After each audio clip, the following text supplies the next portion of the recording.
إذا أتاك هم أو غم أو حزن فاعلم أنها لأحد أسباب ثلاثة: أما لذنب أصابك فأراد الله أن يبتليك بالهم والغم لينقيك من الذنوب والخطايا، فإن كثيرا من الناس لا يستطيعون عذاب الله ولا يريد الله عز وجل أن يعذبهم في القبور، فيأخذ عذابهم في الدنيا بالهموم والغموم والأحزان. والسبب الثاني للهم والغم بسبب الإعراض عن الله عز وجل،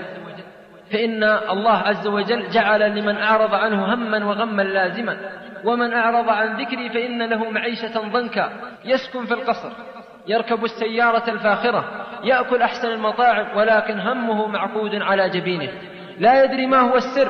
يعرض نفسه على الكتب، يقرأ، يطالع، يبحث، يستفسر، ولكن حقا ولزاما من الحي القيوم أن من أعرض عنه أن يرميه سبحانه وتعالى بالهم والغم والحزن والضنك والقلق، فلا يهدأ حتى يعود للا إله إلا الله.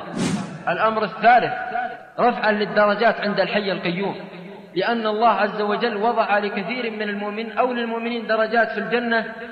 قد لا يبلغها العبد بصلاته ولا بصيامه ولا بذكره ولا باستغفاره، فيبلغه سبحانه وتعالى إما بالمصائب وإما بالهموم والغموم. فاعلم أن كل ما قدر الله أو كل ما وصلك أنه بقضاء الله وقدره. قدمت لك